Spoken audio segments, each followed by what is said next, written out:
Maura Murray disappeared on the evening of February 9th, 2004, after her car crashed on Route 112 in Haverhill, New Hampshire. Her whereabouts remain unknown. Maura was a standout student athlete from Hanson, Massachusetts, enrolled in the nursing program as a junior at the University of Massachusetts Amherst. Her family continues to actively search for answers in an effort to find Maura. Maura's disappearance has made international headlines and made her story one of the most followed missing person cases throughout the world.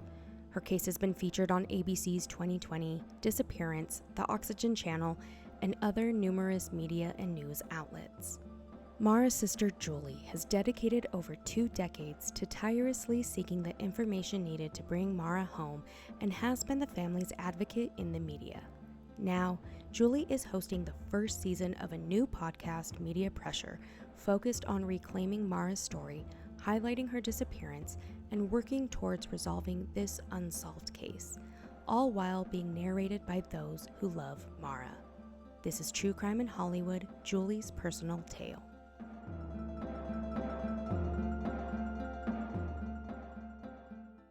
So I'm sitting down here with Julie, and we are going to be talking about a lot of different topics, but kind of under the same umbrella of ethical true crime, which is something that Julie and I have talked about a bit in the past. And watching her do what she does on her social media platforms, I knew you were one of the first people I had to interview. So thank you again for jumping on with me. I was so thrilled when you reached out, and thank you so much for having me on.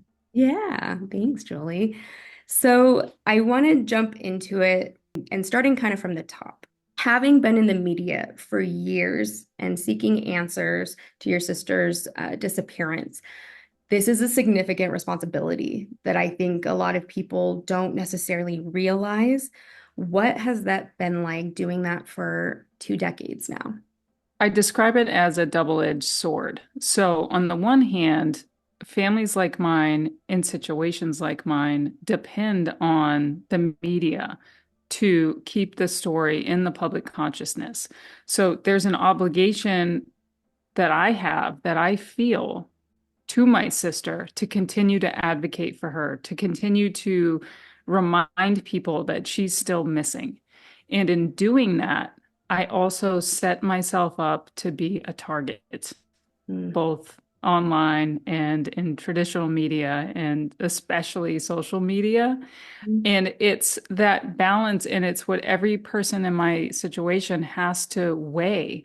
And people are not always ready. And I can say from my own personal experience, it took me years to get to a point where I was comfortable in the right headspace, emotionally able to put myself out there in the public eye and just talk about my missing sister. Because the worst fear that I have, and I know I speak for other families of the missing, is that our loved ones become shuffled to the bottom of a mountain of case files. And so the burden is on the families, more or less, especially after 2 decades when there aren't a whole lot of leads coming in. Of course, it ebbs and flows when new information surfaces.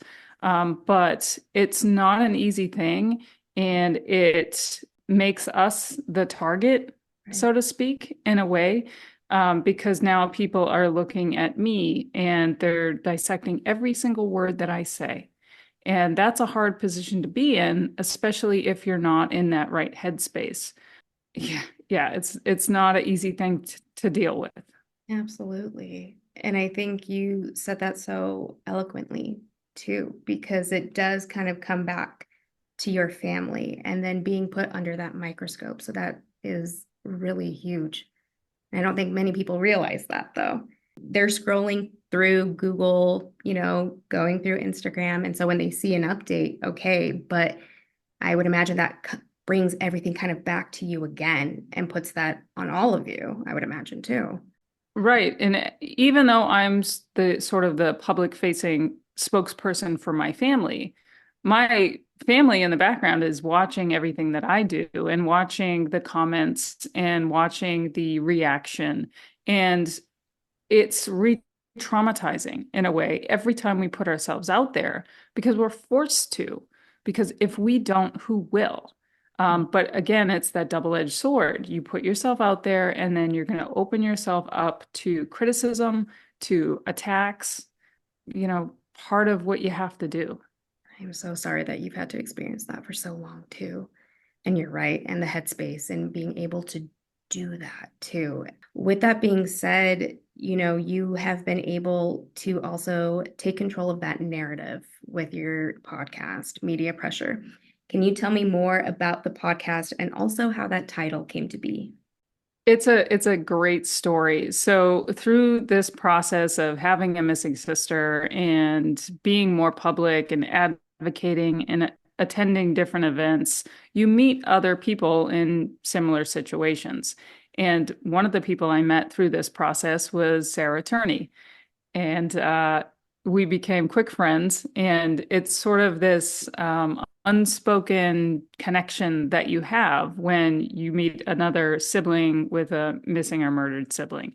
And so we became fast friends, and we were on different panels together. We were DMing and calling and doing all these things to advocate for our sisters.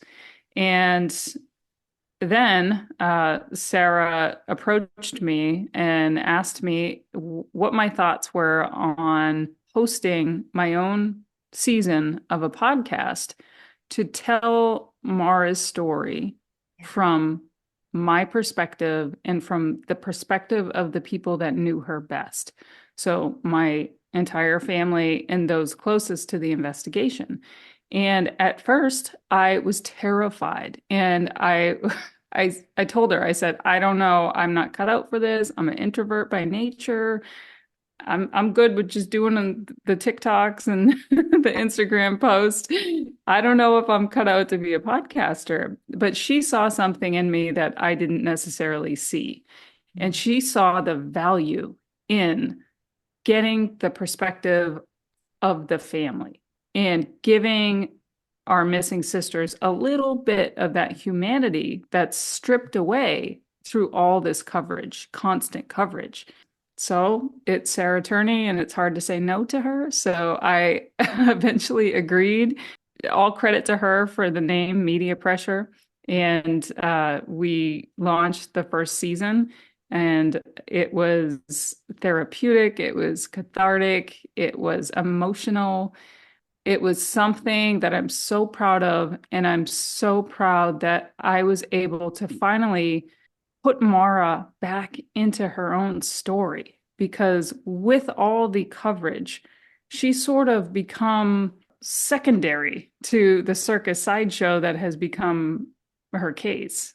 Getting some agency back over the story, being able to tell it from my perspective and through my lived experience, not only that from the minute that I got the call that my sister's missing, all the way up through 2 decades worth of lived experience, it was the best decision I ever made. I'm so glad. My family's so proud of it. And it's what Maura deserves. Yeah, I agree. I can't even tell you when I saw the news that you and Sarah had teamed up.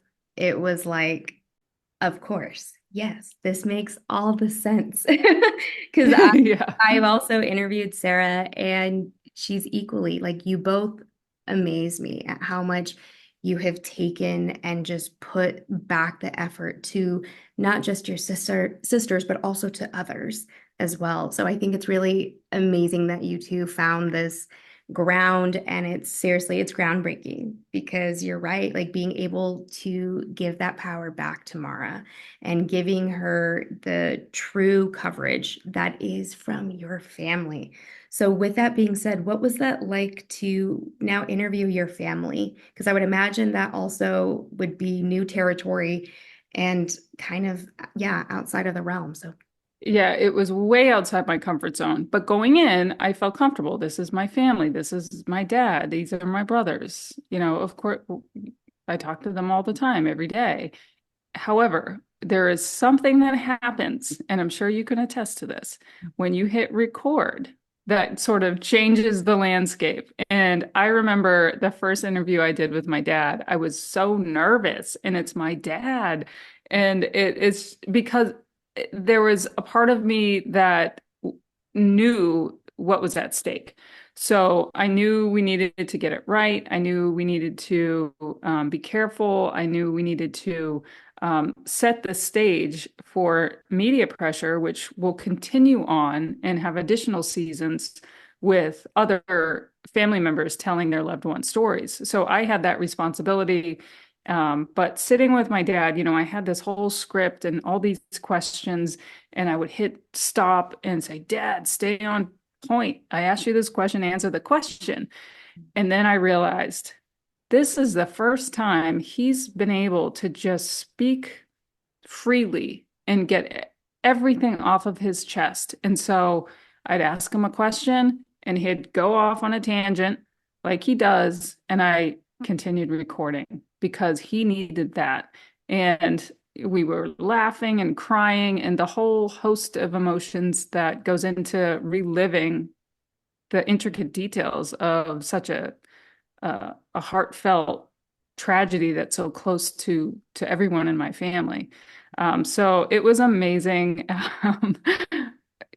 Everyone in my family made me cry. We all cried together. We laughed. So it was something super special. That gave me chills. That's amazing to hear. And you're hitting on something that is so important. And really, what I'm trying to do as a whole when it comes to true crime and storytelling, and that's allowing people to tell the stories the way that they want to tell it. And just as you said about your dad, you're like, stick to the script, buddy, answer these questions.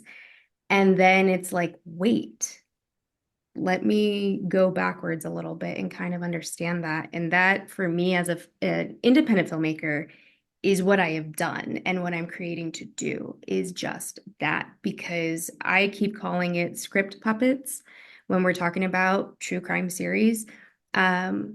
What you explained is exactly what I have talked about when it comes to interviewing trauma survivors, because so often, and you included, you get questions that are fitting a narrative, fitting an outline and a timeline and something so, cookie cutter, this is what you're getting. But just as you said, there's complexities with that and talking about it and the way you want to talk about it.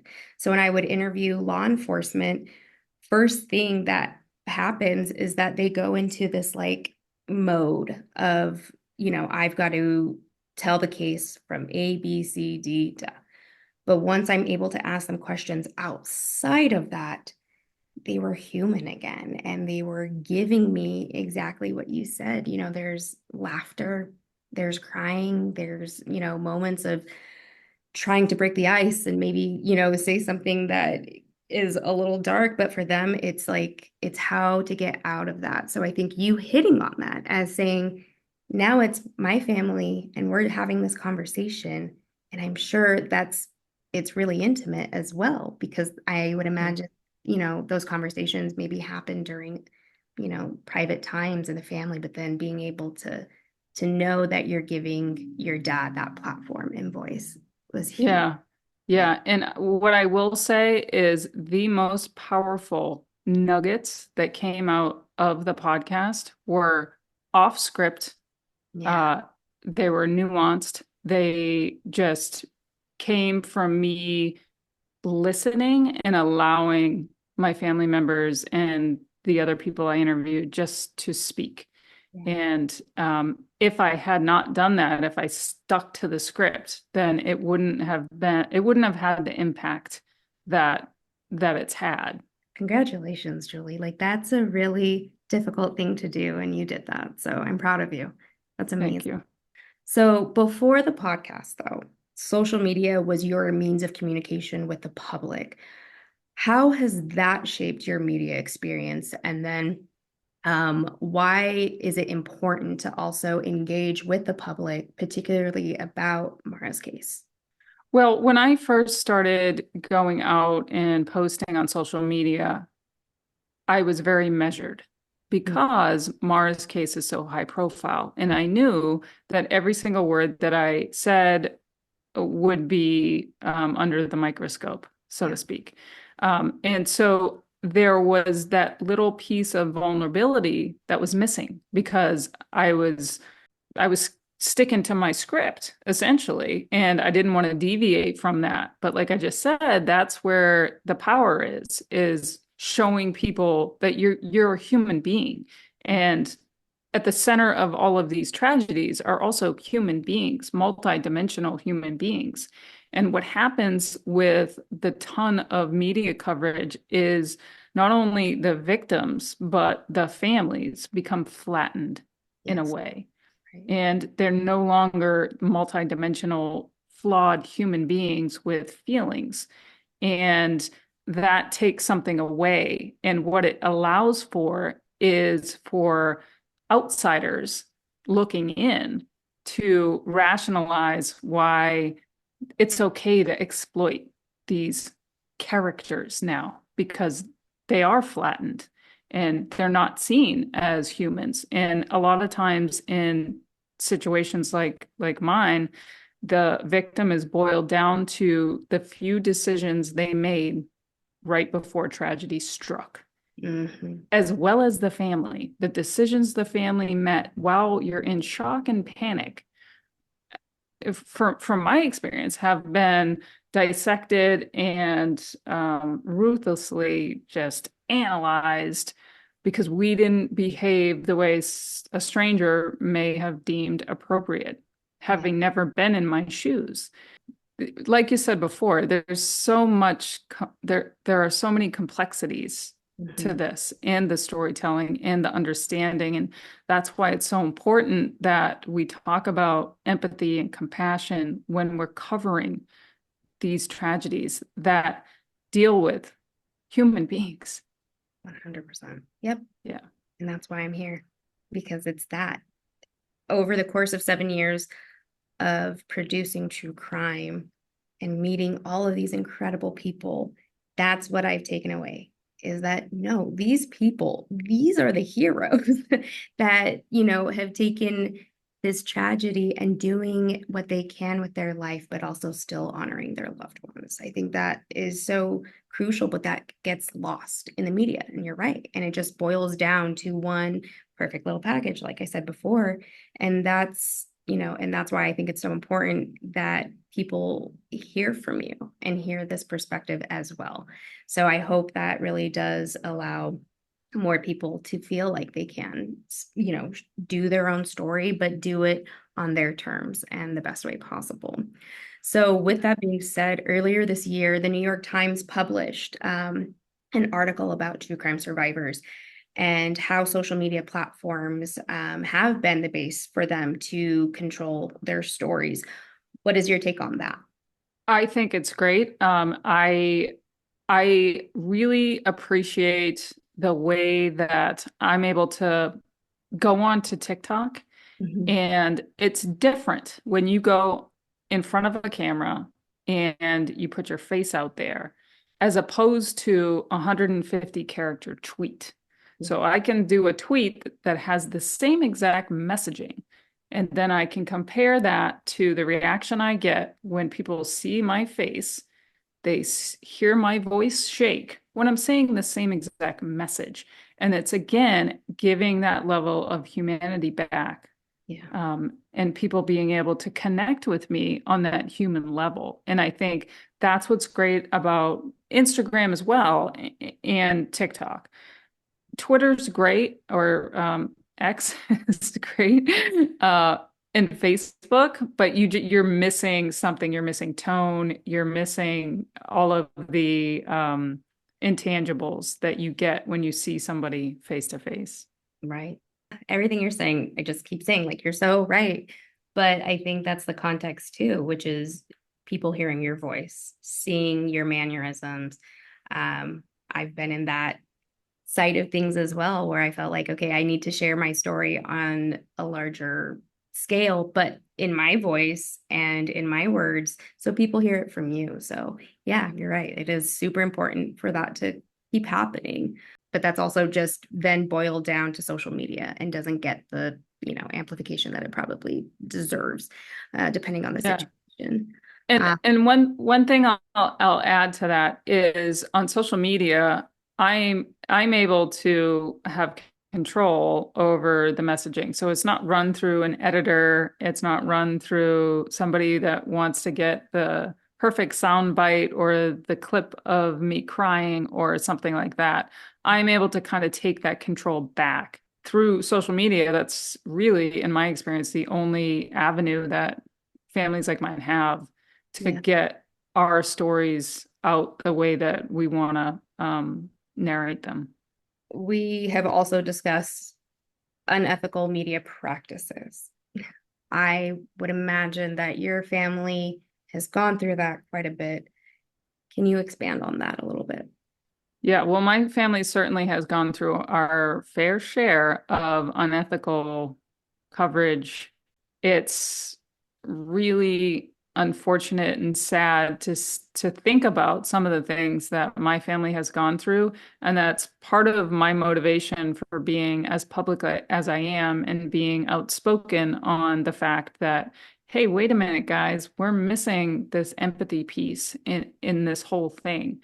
And so I've been working really hard to add that back in, and hopefully that message resonates with people.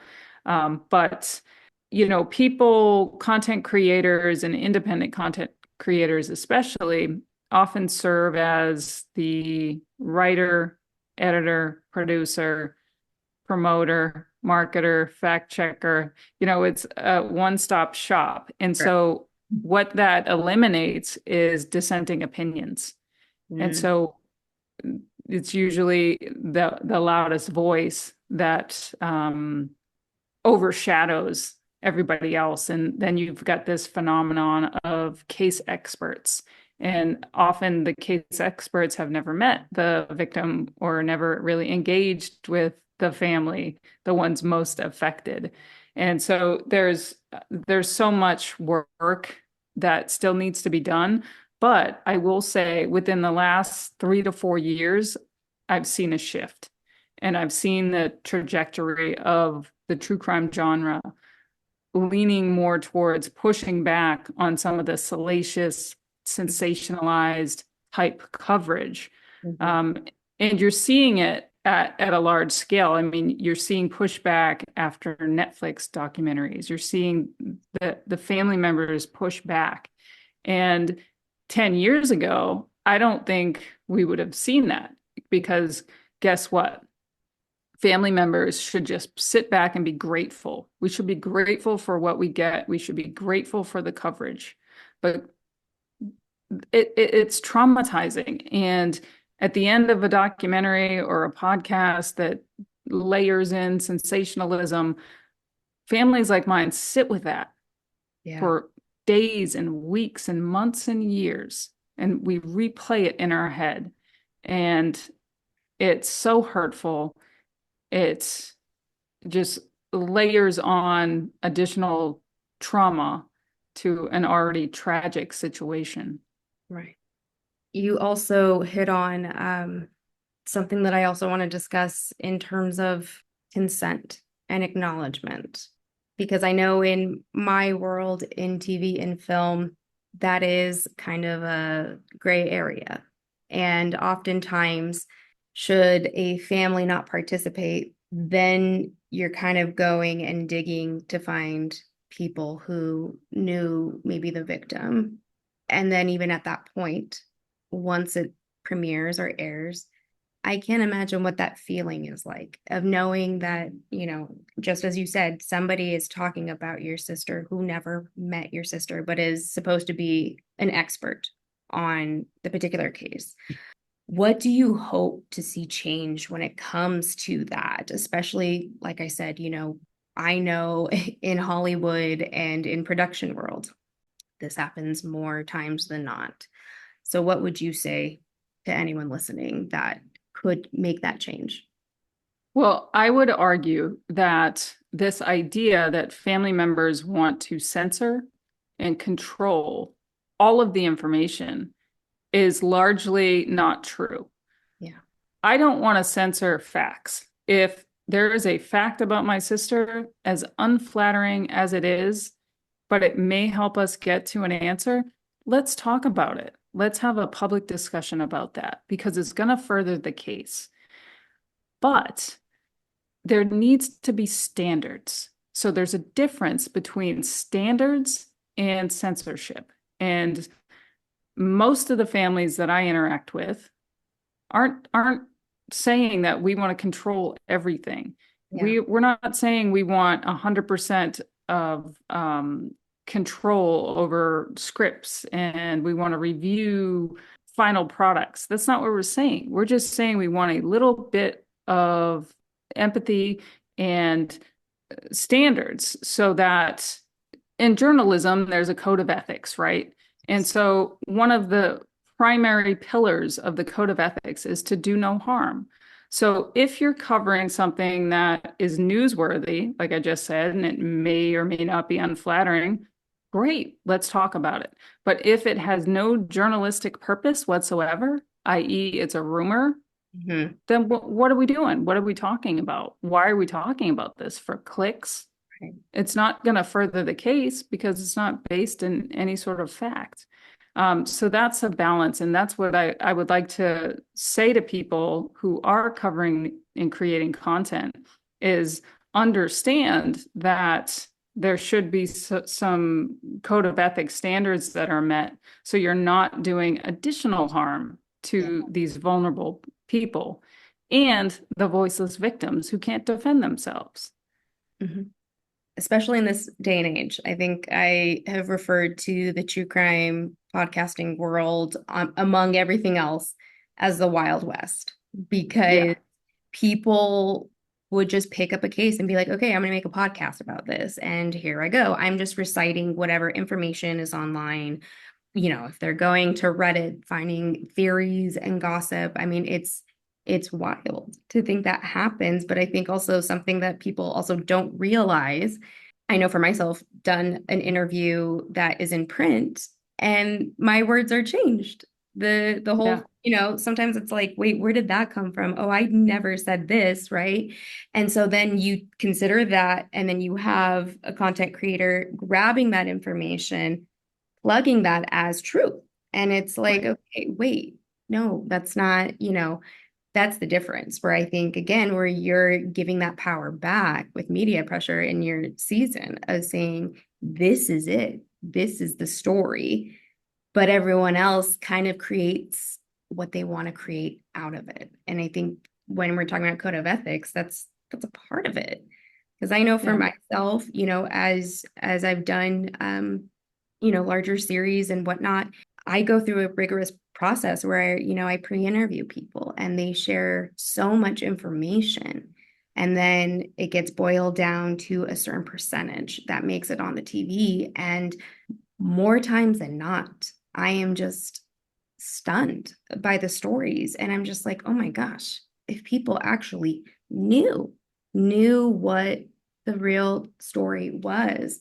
So it's like, that's why I want to put a little bit of pressure, not a little bit, a ton of pressure on Hollywood to be like, just as you said, there is an opportunity to at least collaborate, to at least say, hey, this is what we approve. And hey, and the other option is nobody engages with the content at all or responds to, emails or wanting to do anything.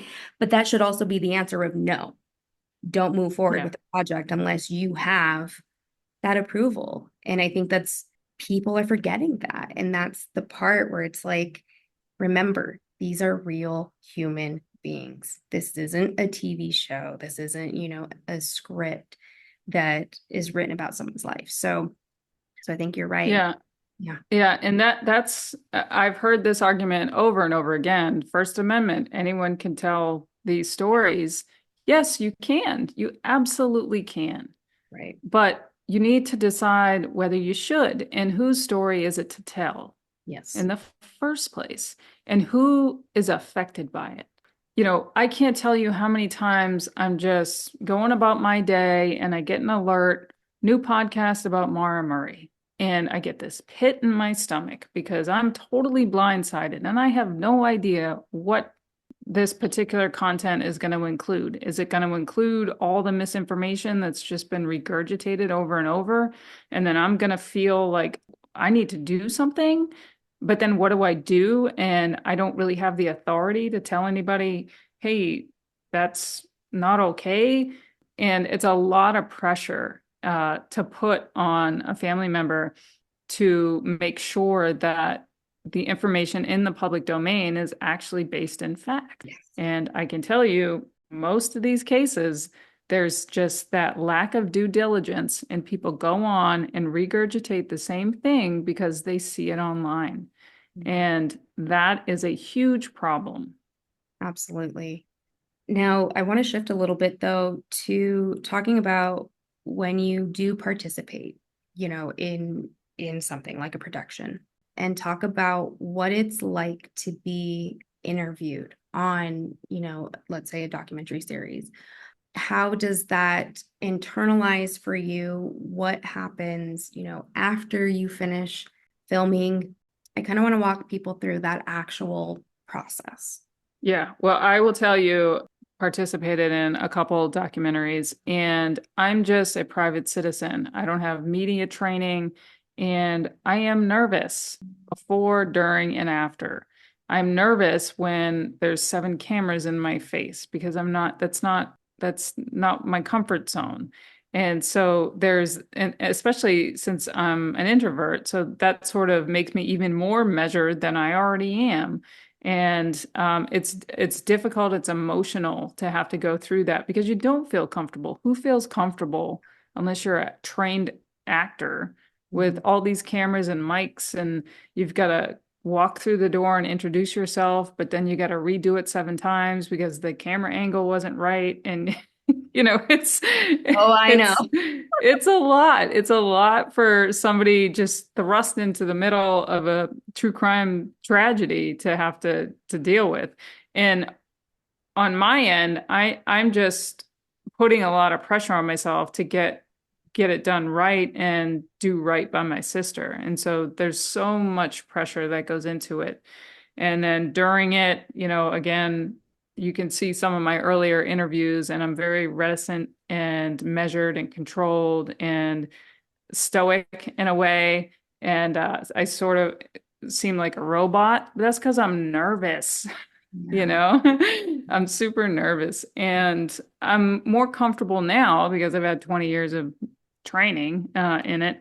The one thing I want to highlight is after doing something like that, I experience what I like to call the media hangover. Mm. And it is a real thing. And you have this big letdown because you put so much emotion into what you're doing.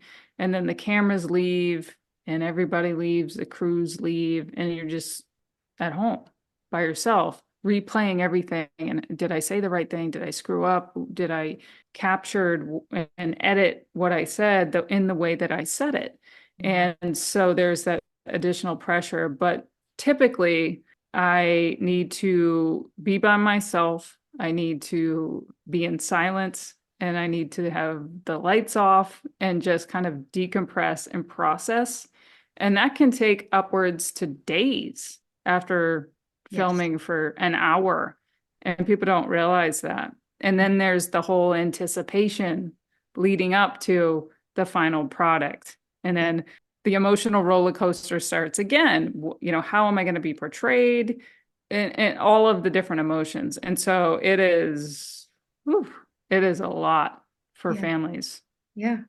I have shared, again, in my experiences, especially being on set as an advocate and having to watch someone's body language, listening for their voice, and is there shaking? Did the tone change? And I'm keeping eye on that because I think what people also don't realize, you're reprocessing trauma with an actual camera in your face. Yeah. So it is like taking the most intense kind of therapy, sitting in a chair for hours, and then, just as you said, have to go home, everyone leaves, I've described it as like, one of those jars with the little boingy things that come out, and then you're quickly trying to grab that all back in and collect it in and go about your day. And you're right, it's not just a few days or whatever, however that manifests for people. I mean, I know interviewing different trauma survivors, I've had some who had never interviewed before, ever. On to the flip side of someone who is very well seasoned at some point, but it still happens, and triggers can happen, and repressed memories, because you are going through all of that again. And I think it's important. It's so important for people to hear. Like, they're binge watching these shows all the time. That is entertaining in that aspect. I'm not condemning people who watch true crime, but I still want people to stop and think about what they're supporting. How are they supporting it? And I do think that shift is coming, and you're right. And I do see in younger generations that is starting to be a conversation. So in your experience, you have seen people start saying, do not watch or support salacious, content. What do you think is something that people can look out for in terms of that? Like, especially as consumers of true crime, because this is a genre that's not going away anytime soon. And you and I both know that. I think it's simple. I think if it feels slimy, it probably is. And if the consumer feels that, just imagine what the person, the loved one sitting in the chair feels. And so you just need to use your intuition. And if you feel like, oh, I don't like how they phrase that question, or you consumers are smart. They can know that, they know, and they can feel when something doesn't feel right and feels off. And that's the beauty of it, because consumers drive this industry. So you have a vote as a consumer, and you can vote with your downloads, you can vote with your views, you can vote with your clicks. So if it feels off, if it feels exploitative, guess what? You don't have to consume it. You don't have to give that creator the encouragement to continue using those tactics. And that is so powerful. And I don't think consumers of true crime realize the power that they have. So what would your advice be to anyone who wants to share their loved one's story? And well, I think the most important thing is to establish rapport with whoever you're working with. So if you've got somebody that reaches out and they want to schedule an interview tomorrow without really talking it through, making you feel comfortable, asking you some questions about yourself, or, what some of the triggers are, then that is a key indicator that maybe this is just record and dump and run type situation. And that's the worst for family members, because, we're sharing such intimate details and personal stories. If it just feels like a stranger who just wants to get a quick soundbite, we can feel it and we know. Mm-hmm. And so use your best judgment and take the time to have those discussions before the record button is hit. And if the creator doesn't have time for that, or doesn't want to do that, you can say no, and it's going to be okay, because there are other creators who do that, have done that. I've worked with amazing creators where I've spent more time off record than on record, and I consider them friends. And that's super important, because at the end of a documentary or at the end of a podcast interview, the tragedy remains for the family members. I don't get to close my laptop or turn the TV off and go for a walk or go on vacation. I carry Maura's absence with me everywhere that I go. Some people lose sight of that. Yeah. With that being said, what do you want to see changed, especially for the media? Well, I hope we continue on this trend of being more empathetic. And that's sort of my platform, is these stories need to be told because they're unsolved and justice needs to be obtained.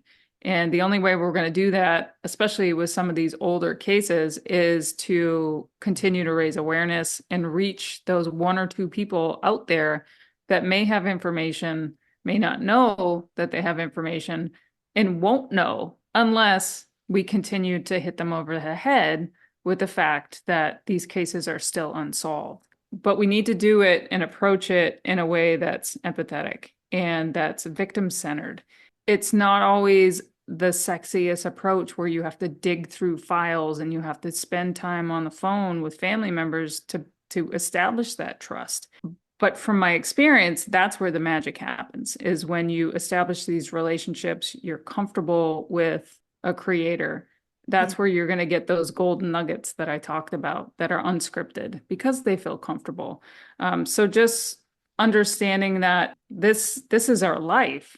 We live this every day. We wake up to this. It's the last thing we think about before we go to sleep. Use that as your guide when you're creating these stories. The one thing I want to hit on before we finish up and get to the really fun part of this interview. So you also do quite a bit though in terms of advocacy, which I love.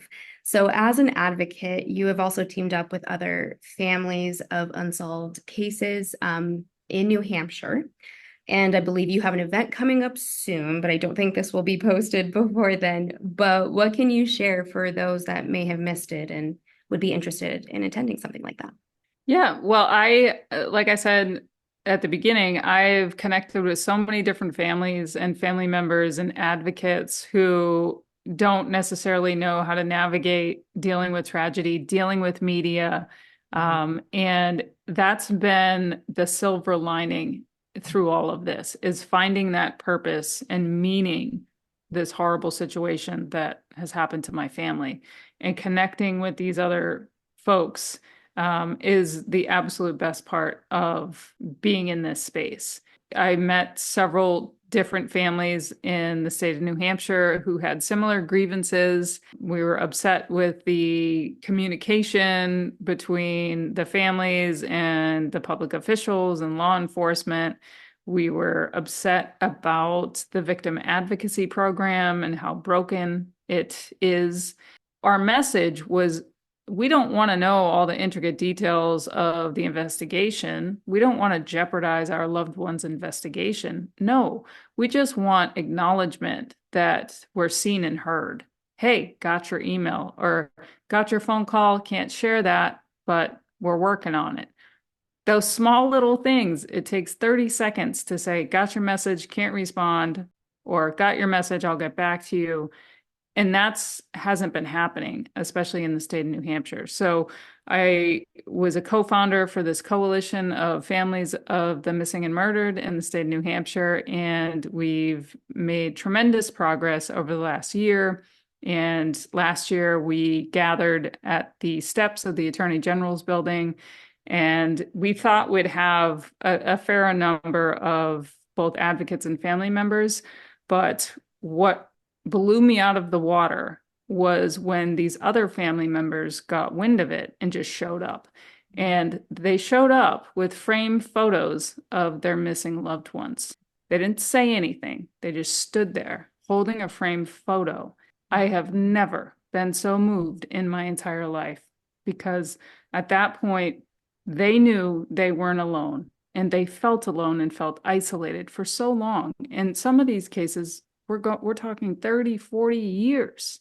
And they're just been off in a silo by themselves, hoping that somebody's working on their case. And to have that group come together and have that sense of community, that we all are suffering together, but we're there for each other, it was just incredible. And so this year we're doing it again. This time we're meeting at the Capitol building, or the State House in New Hampshire, and we're demanding the ear of the Attorney General's office and the public officials that are charged with getting resolution for these cases. And for the most part, we've seen a bit of a change. We've seen emails acknowledged. We've gotten return phone calls. And it's just that small little thing that gives families like mine hope, and gives the family that showed up and sat back in silence holding their framed picture of their loved one. And that's all we're asking for. Well, thank you for doing that and all of your work. It's a lot to take on, but what an amazing experience too for those families. And like you said, they're not alone. And I think it's really important for people to hear constantly. There are other people who have suffered such tragedies. And Julie, I am so proud of all the work you're doing. I'm just blown away. So before we transition to our next section, where can people find more about you and the podcast? Plug away. Well, I am not difficult to find. I am all over social media. So unless you're my 81-year-old dad, you have no excuse for not finding me. And my dad still can't find me, even though I send him direct links to all my stuff. But that's another story. But I am on X. I'm Julie Murray 2_9. I'm on TikTok at Maura Murray Missing. I have a website, mauramurraymissing.org. I put out any sort of news or search efforts, all the information that's pertinent to Maura you can find on the website. I also have a Facebook group, Maura Murray Missing official page. You have to request to join, and I stay on top of those. Instagram at my sister Maura Murray. So Yeah. if you want to reach me, and or if you have tips or you have suggestions or you just want someone to listen, I'm your girl. And where can people find Media Pressure? So Media Pressure is linked to all of my socials, but there's also the mediapressure.com website. And Sarah Turney is the creator of this amazing network, and it's on her socials as well. And you can find it wherever you listen to podcasts. All right, Julie, I want people to get to know you, and I'm so excited for this next section. So whatever comes to you, I want to hear. So first things first, if you could have any superpower, what would it be and why? Oh, I would like to read minds. Hmm. And that's because I feel like as a society, we hold back a lot and we're not as blunt and forthcoming as we could be. And there's something to be said about body language, and you can sort of read that, but Yeah. not always. So I would love to be able to read minds. Perfect. Now, what's the most interesting thing you've read or watched recently? I read, this is going to sound super nerdy, but there's a poem by Kipling. It's called If. Mhm. And it's something that I have framed in my bathroom upstairs, and I see it multiple times a day. And I, at one point, had it committed to memory, but it's just a subtle reminder that we're all doing the best we can. And it's got so many different messages in it. And it's not like reading Shakespeare or something like that. It's really easily digestible and concise. And every time I read it, I sort of take away a different message. And it's my favorite poem, and so that I read it this morning. That's great. Now, do you have a favorite TV show or movie that you like to watch, like a comfort show, anything like that? Well, I'm a big sports fan, and so I am so happy right now with the Olympics going on, Yeah. and a little bit obsessed with all of it. And it's overwhelming because I want to watch it all, and that's just simply not possible. A big fan of women's soccer, big tennis fan, obviously track and field. Maura and I both ran track and field, so I love to do that. But when I just want to zone out, I will watch the home repair shows. Oh, I've just started getting into those. They're Yeah. kind of relaxing. Yeah. And the other thing that I really love is to watch power washing, like people power washing. Oh, yeah. No, I've heard Yeah. people like, yeah. Yeah. It's that instant gratification. And I also love to power wash myself. It's so calming for me. And the last time I was visiting my dad, I said, Dad, I need a power wash. And I just went crazy for 4 hours and power washed everything. And it was too Oh, much, but I loved it. hey, I like that though. That's amazing. Now, what about music? Yeah. Yeah, I mean, I have my workout playlist and it's sort of I'm aging myself, but it's early 2000s R&B, hip hop Ooh, okay. type stuff. A little some new stuff. You can't beat Fleetwood Mac and Stevie Nicks, my all-time favorite. And whenever I'm in my feels, I'll turn on Rumors or something like that. And I can't listen to Landslide without crying, you Yeah. know. Yeah. Yeah. Same. So Now, if you were an animal, which one would you be and why? I want to say a tiger because I need to be fierce. But yeah, I guess I'd They're say a kind of tiger. introverted too. They're Like, introverted, they're stoic, they're protective. I can see it. Yeah, I'd Yeah. say a tiger. Now, what's a hobby or passion that would surprise people? I love to do puzzles. Hmm. I do some of my best thinking when I'm just doing a puzzle. Yeah. And usually in silence. And this is something Maura and I both did with our grandmother, who was our prime babysitter growing up, as we would do puzzles. I just love to do a puzzle and, be introspective. I dabble in pickleball now. I like to rock climb. Anything outdoors, I'm there. Anything athletic or competitive, I'm there. But I think but people know that about me. Yeah. But I think the puzzles would Yeah. surprise some people. I like that answer. Do you have a go-to karaoke song or anything? No, I do not. And that is a good thing for everyone because I cannot sing. Yeah. Now, where is a favorite like travel spot? The mountains anywhere. So I live in Virginia right now, and there's so many times where I just pack up, get my dog, and head to the mountains, get Yeah. an Airbnb, get a campsite, and just that's my happy spot, my happy place. It brings back all the memories. I do my greatest thinking, camping, and hiking and running. So anywhere in the mountains is my happy place. Love it. I live in the mountains, so I get it. It's a good feeling. This is totally up to you. So you can shout out your hometown or if where you're at locally, but if there are restaurants or bookstores or anyone that you want to turn people to. Well, I am a born and raised Bostonian, and something people don't know about Boston that haven't been there or lived or grew up there is that we have the best pizza. And it's the small pub style pizzas. So you can eat a whole pizza if you really want to. And I certainly have done that. But there are so many just delicious pizza spots. And I'm traveling back home on Sunday. And Uh-huh. my dad has already said, we're going to the Linwood Cafe. And that's a spot that he went to with his dad as a small kid. And my family continues to go back there. So the Linwood Cafe, Venus Cafe in Hanson, Massachusetts, Cape Cod Cafe in Brockton. There's just so much good pizza in Boston, and people are sleeping on Oof. Well, I won't. I think I'm supposed to go to Boston next year, so that will be first it. to do. Yeah. Amazing. All right, last question. Who are some of your heroes and how have they inspired you? Without question, my dad.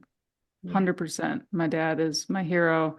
What he has been through and the resilience that he has shown through all of what he's had to go through.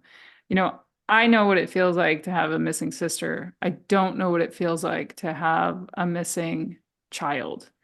Yeah. My dad does. And for him to be as resilient and brave and relentless in his search to find Mara, it inspires me every day. It humbles me. He's just a great guy. I'm lucky to have him as my dad. And I'm not going to cry, but um, and I tell stories about him and our interaction, and I call him every day. I was just on the phone with him, and he was talking about the lawn, which he's obsessed with, and his roses. And so, and we banter because that's what you do when you grow up in New England. That banter is sort of your love language. And he's 81, sharp as a tack, still working out, lifting weights, stretching, rowing, you name it. It's because he realizes he needs to continue to be in the fight. And again, that's another layer of what inspires me about him. Without question, Fred Murray. What a beautiful answer. That's great. Well, Julie, thank you so much for sitting down with me today and providing so much context.